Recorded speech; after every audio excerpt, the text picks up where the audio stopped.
So this is my review for a co-teaching plan. So the first one is a social studies class for the fourth grade level, and they will be going over the subject of community. So I highlighted in yellow what I think was really good from the lesson plan. So I appreciated how over here, that's not yellow anymore. how they specified who will be getting the adaptation. So here we have Jason, here we have Ashley, Vicky, and Judy. So I just thought it was nice that in the lesson plan they specifically mentioned the student that will be getting the adaptation, so there's no confusion. Down here we have, for this part of the lesson plan, says first have them draw on a chalkboard, and over here we have this group that is having them draw on an overhead. So they're giving the students multiple opportunities to be setting up the layout of their community. So I thought it was nice that they have two chances to practice how their community layout will look like. And I think it's good for the students to have, the double setup. And down here for the adaptations that they chose, it says spatial learners can help with mapping roads, naturalists can help with parks. So I thought it was nice that they knew who their students were and what they were good at or what they enjoyed the most, and that they have like specific things that the students can focus on for that every single student can participate and focus on their strengths. Now moving on to the blues. The blues are the things that I think I would change in order to make it helpful. So from the beginning, the lead teacher goes with define community in front with a whiteboard, and I just thought it was a little too I don't want to say boring, but I don't think it would really catch the attention of the students. So I suggest maybe getting a book that talks about community, for the students to be more involved, for the story to really be the one doing the teaching, instead of, a teacher just sitting up in the front and just, instructing. I did appreciate it that there would be a discussion afterwards, but I think you can have a discussion based on the book. So for this one, the whole setup of this activity is that there'll be two groups. And I just thought that it could create a little bit of competition and even create a little bit of, some students will be sad because they think that they didn't do as good of a job as the other group. So I would suggest making it for the whole class to work together, maybe in specific areas. So, it's not everybody working on one thing all at once and, they all have a little bit of a structure. But I think that two groups could either make one of the groups feel bad just because they think the other group did better. To work in small groups with 2 to 3 students, the only issue with that would be like, what if 2 students don't want to work together or 3 students don't want to work together? I just think that, again, if it was like a whole group setup that everybody's working together, I think that would be a little better. Then here we have, then she will help teacher pass out materials.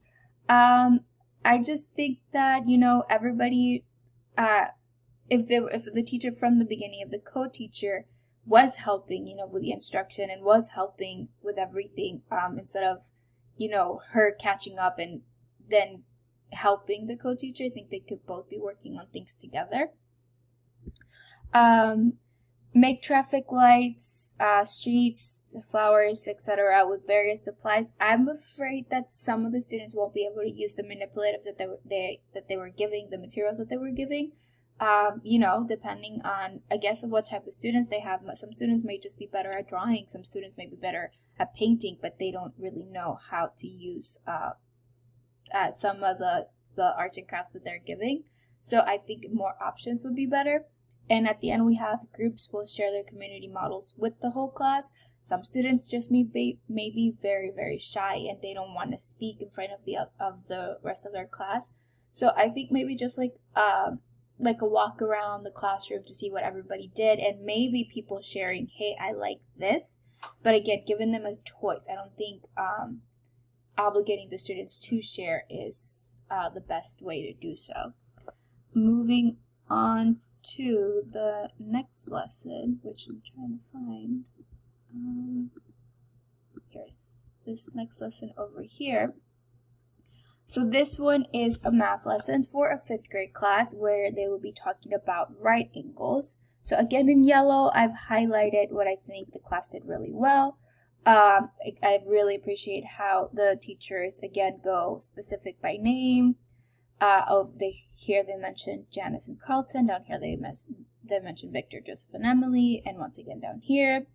Over here, I liked how they separated their classrooms based on, visual and auditory, and then kinesthetic and tactile. So they knew what students would benefit from different materials. And over here, I appreciated demonstrate how to use WikiSticks. So I think it's really cool that they use those manipulators, giving them more than just a piece of paper and a pencil to demonstrate their learning. So I thought that was really good. Over here for the blue, which is what I think the class could have done better, have students examine pattern block on the overhead. Now it doesn't specify where the students will sit, but if it were up to me, I would have the students sit like on the carpet where everybody can sit together and answer or have these conversations, with a partner next to them, and review what has been taught already to them, just with like more as a group instead of like more of an individual sitting at the chair. And I also think that the co-teacher should be part of it. So over here where it says that the teacher will circulate around the classroom, I think that she could also be part of the conversation. She could help choose the students that will share, or even have a specific part of the lesson that the teacher could teach as well. Down here where it says have them work individually, I think that they can be working with a partner. They don't have to be doing this individually. They could work with a partner next to them, so the task becomes a little bit easier. Students will use, down here where it says students will use dry erase. I understand that this is the group that has the visual auditory, but I think a dry erase could even be a little, I just think that they should have options. Maybe, because over here we can see that they have WikiSticks and Play-Doh and protractors, which is great that they have options on how to demonstrate it, but I think that the visual and auditory should have options as well. So even using like graph line paper and a pencil, I just think that they could have more options, that not just that specifically. And then students will briefly and orally describe what they learned, and then students will briefly demonstrate. I think they both should have the options of doing one or the other. So if the students in the kinesthetic group want to do orally or write, then they should have that option as well. Or if the students that are in the visual and auditory, if they want to demonstrate just by doing something else as well, I think that they should have that option. I don't think that just because they're in a specific group that the way they show their learning is it's that specific way as well. So yeah.